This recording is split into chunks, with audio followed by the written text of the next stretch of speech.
Suppose এফালে মই কৰি দিলোঁ z টু দি পাৱাৰ 6, তেতিয়া মই এফালেও z টু দি পাৱাৰ 6 কৰিব লাগিব, এফালেও মই 6 কৰিব লাগিব, এদি 6 টাইম মাল্টিপ্লাই হৈ আছে, মানে তেনেকৈ 6 টাইমছ আমাৰ মাল্টিপ্লাই হৈ গৈ আছে। কিন্তু আমি এনেকৈ কৰি থাকিলে আমাৰ প্ৰচেছটো কি হৈ যায়, লম্বা হৈ যায়। সেইকাৰণে আমি ইয়াত এটা থিয়ৰেম লগাওঁ, তাৰ নাম হ'ল থিয়ৰেম। চ' ইয়াৰ কাৰণে আমাৰ কেইটা প্ৰুফ থাকিব, 3টা কেছ থাকিব। ইয়াৰ কাৰণে আমাৰ 3টা কেছ ওলাব। Okay, so' de Moivre's theorem. So' de Moivre's theorem কি হয়? ছাপ'জ তোমাৰ এটা কমপ্লেক্স নাম্বাৰ আছে z equal to a plus ib। First কোৱাড্ৰেণ্টটোৱে লৈছোঁ মই। ছাপ'জ এইফালে মই কৰি দিলোঁ z টু দি পাৱাৰ 6, তেতিয়া মই এইফালেও z টু দি পাৱাৰ 6 কৰিব লাগিব, এইফালেও মই 6 কৰিব লাগিব।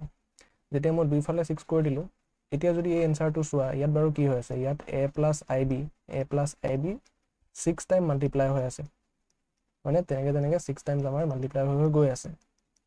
কিন্তু আমি এনেকৈ কৰি থাকিলে আমাৰ প্ৰচেছটো কি হৈ যায়, লম্বা হৈ যায়। সেইকাৰণে আমি ইয়াত এটা থিয়ৰেম লগাওঁ, তাৰ নাম হ'ল ডি ম'ৰভে'চ থিয়ৰেম। চ' এইটো দেখিবলৈ কেনেকুৱা, ছাপ'জ তোমাৰ তাত এটা আছে complex number z equal to a plus i b, আৰু তাৰ ওপৰত আমি কিবা এটা পাৱাৰ লগাইছোঁ n। চ' এইফালেও আমি এটা পাৱাৰ লগাম n। তাৰপিছত আমি কি কৰিম, এই কমপ্লেক্স নাম্বাৰটো প'লাৰ ফৰ্মলৈ লৈ যাম। তেতিয়া আমি লিখিম এইটো r cos থিটা প্লাছ i sin থিটা, আৰু ওপৰত আহি যাব হ'ল n। এতিয়া nটো আমি এনেকৈ লিখিম r to the power n, r ওপৰত n আহি যাব, এইটো n দেই, r নহয়।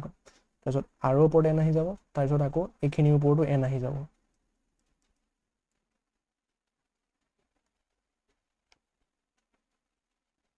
চ' আমি আল্টিমেটলি কি পালোঁ যে zn equal to r to the power n cos থিটা প্লাছ i sin থিটা, আৰু ইয়াত থাকিল n। তাৰপিছত এই পাৰ্টটো কেনেকৈ ছল্ভ হ'ব, এতিয়া এইখিনি বাৰু r to the power n পাই গ'লোঁ। তাৰপিছত এই পাৰ্টখিনি যেনেকৈ ছল্ভ হয়, সেই প্ৰচেছটোকে একচুৱেলি কয় ডি ম'ৰভে'চ থিয়ৰেম। এতিয়া কি হ'ব, এই যোনটো n আছে, nটো থিটাৰ ভিতৰত সোমাই যাব, cos n থিটা, আকৌ তাৰপিছত কি হ'ব i sin n থিটা।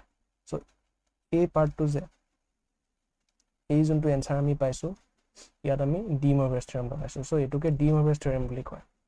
চ' আল্টিমেটলি এইটো হয় যে যদি cos থিটা প্লাছ i sin থিটা থাকে, তাৰপৰা যদি এটা n থাকে, ডি ম'ৰভে'চ থিয়ৰেমে কয় যে nটো ভিতৰলৈ সোমাই যাব, cos n থিটা হৈ যাব প্লাছ i sin n থিটা হৈ যাব। চ' এইটোৱে হ'ল আমাৰ ডি ম'ৰভে'চ থিয়ৰেম।